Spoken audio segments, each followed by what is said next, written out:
Hey guys, what's up? Mike Sinclair here to talk about a brand new product that was announced at NAMM yesterday, and you're never going to guess what it is unless you can see it above my head, which you probably can. So it's a speaker. All right, RCF Evox J9.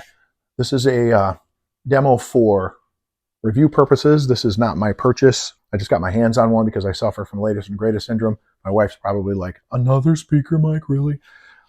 I just like to check out everything that comes out. That's how I am. Try to make my videos fairly concise and short. I don't want to ramble too much. Not going to play audio through it. I've done that in the past, and a couple of reasons I don't do it is A, it never really translates well, you know, through a cell phone or through computer speakers or whatever.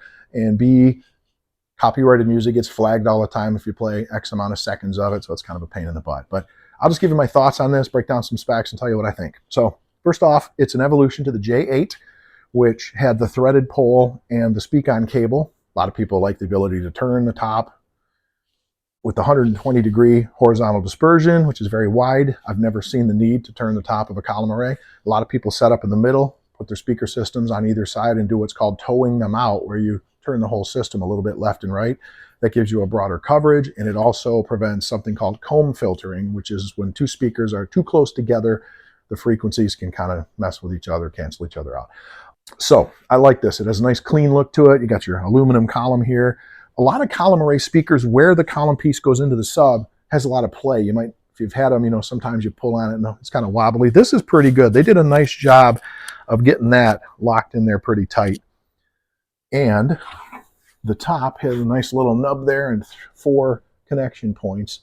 Goes in really well. So the pole is aluminum. The top is plastic with an aluminum grill. And the subwoofer is plastic. It's a composite material. It's not wood, but whatever the engineers do over there in Italy, they made it sound really punchy. I was quite impressed with this thing. I only played around with it for about 15, 20 minutes, so I need to really dig in a little deeper, but I just wanted to get an initial thought, and I wanted to get a quick video out. It's got 3 DSP settings. It comes with a linear/live setting. It's got club, and then it has speech. I haven't used club yet, but I was reading the manual. It said club's probably more what you want for a mobile DJ, so I probably should put it on that and see if it has even more punch. Sub goes down to 40 hertz, which is pretty punchy. It's a 12-inch, of course. Your top has 6 3-inch mid-size drivers and a 1.75-inch high compression driver. A lot of column array 3-way speakers, at least a couple of them that have come out recently, have a 1-inch compression driver. This has 1.75, and what that does is give you a lot of clarity. The highs are, they're unbelievable. You have to hear them for yourself. It's very impressive stuff. The back of the sub has a 1/4-inch XLR combo input for your speaker, and the volume knob and the DSP knob, and that's about it. Yeah, they don't have a whole lot going on back there. It's pretty simple. RCF's kind of always been that way. They don't do a ton with different settings, which you may or may not like. I kind of like set it and forget it. You know, you don't have to mess around too much. I've always kind of enjoyed that theory. One thing about the top and the column piece, RCF makes really good bags, and this comes with it. So what I like is instead of having a long zipper this way, they have a little flap with the zipper on top. Nice padded bag with a divider, so you can put your top and your pole in there, and they're not going to scratch or bang against each other, which is cool. The sub does not come with a cover, but you can purchase a slip-on cover or a trolley style with a handle, like a suitcase handle and wheels, is available. This, by the way, is available in stores right now in black, but if you want it in white, you're going to have to wait. I've been told February or even March before the white versions are going to be available. The J9 retails at $14.99. The J Mix 9 is $19.99. The Mix 9 has a mixer in the back, just like the J8 had, so similar concept there. They do have a J11, which instead of having a column piece, it has another set of drivers. Quick thought on that, and some people may tell me I'm wrong, and it could just be the particular speaker I was trying out at the time, but I had a speaker once that had a bunch of drivers down here. And I had a dance floor with about, I don't know, 5, 6 people deep, dancing, having a good time.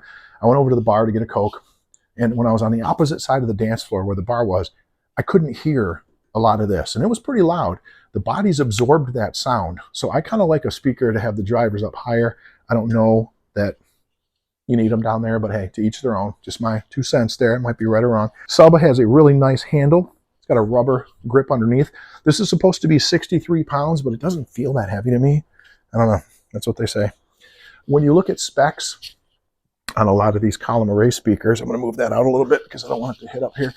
When you look at the specs, they usually will tell you the height from here to the floor, but a lot of times they don't tell you the dimensions of just the sub, and people like to know that because they're going to, maybe they drive a small SUV and they want to know how things are going to fit.